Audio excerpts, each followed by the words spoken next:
മനസ്സിൽ പലപ്പോഴും ആശയക്കുഴപ്പങ്ങൾ ഉണ്ടാവാറുണ്ട്. ആശയക്കുഴപ്പം നിങ്ങളുടെ ശത്രുവല്ല. നിങ്ങൾ വളരെയധികം ചിന്തിക്കുകയും വളരെ കുറച്ചു മാത്രം വിശ്വസിക്കുകയും ചെയ്യുന്നു എന്നതിൻ്റെ സൂചനയാണത്. എന്താണ് ശരി എന്ന് ചിന്തിച്ചുകൊണ്ട് നിങ്ങൾ ഒരു വഴിത്തിരിവിൽ നിൽക്കുകയാണ്. പക്ഷേ ഇത് മനസ്സിലാക്കുക, നിങ്ങൾക്ക് ഇപ്പോൾ ഇല്ലാത്തത് വ്യക്തതയല്ല, അതുമായുള്ള ബന്ധമാണ്. ഭഗവത്ഗീതയിൽ ഭഗവാൻ അർജുനനോട് പറഞ്ഞു, അർജുന, നീ ഇത് ഹൃദയപൂർവ്വം കേൾക്കൂ. ജ്ഞാനം തേഹം സവിജ്ഞാനമിദം വക്ഷ്യാമ്യശേഷതഃ യജ്ഞാത്വാ നേഹ ഭൂയഃ അന്യജ്ഞാതവ്യം അവശിഷ്യത്തെ. ഈ ജ്ഞാനവും ഞാൻ താങ്കൾക്ക് പൂർണ്ണമായി വിശദീകരിക്കാം. ഇനി മറ്റൊന്നും തന്നെ അറിയുവാനായി അവശേഷിക്കില്ല എന്നാണ് അതിൻ്റെ വാച്യാർത്ഥം.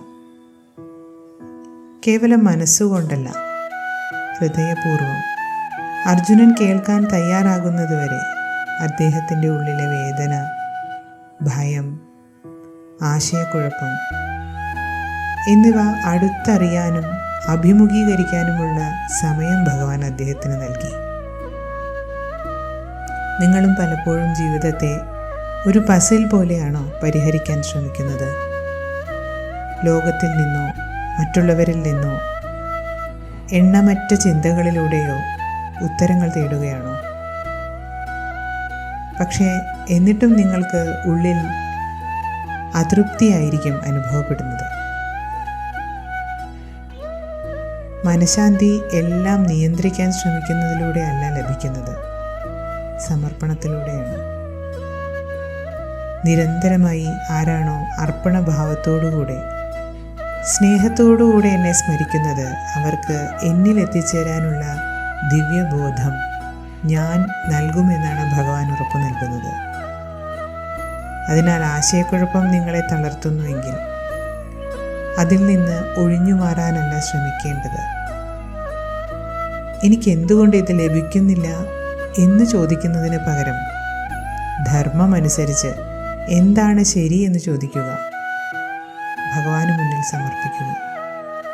എന്നെ ലോകം അംഗീകരിക്കണം എന്ന മോഹം വിട്ടുകളഞ്ഞ് ഉള്ളിൽ തെളിയുന്ന ഭഗവാന്റെ സ്വരൂപത്തിലേക്ക്, ആ ജ്ഞാനത്തിലേക്ക് ശ്രദ്ധയെ കേന്ദ്രീകരിക്കുമ്പോൾ പ്രഭാത സൂര്യനെ പോലെ വ്യക്തത മനസ്സിൽ ഉയർന്നു വരുന്നത് നിങ്ങൾക്ക് കാണാൻ സാധിക്കും.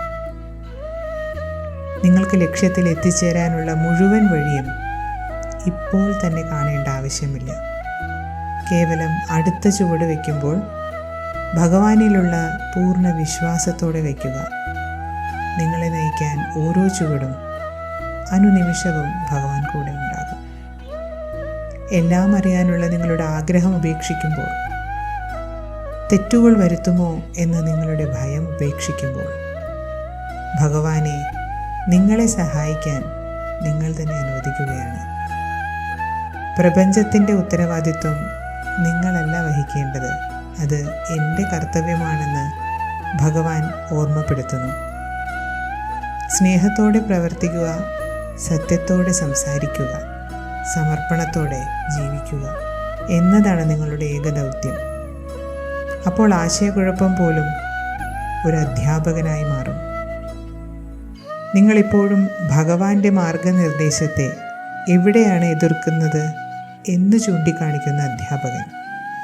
അതിനാൽ ശാന്തത നിലനിർത്തിക്കൊണ്ട് നിങ്ങളുടെ സംശയം ഈശ്വരൻ്റെ കൈകളിൽ നൽകിക്കൊണ്ട് ഒരു നേരം ഒരു ചുവട് മുന്നോട്ട് വയ്ക്കും.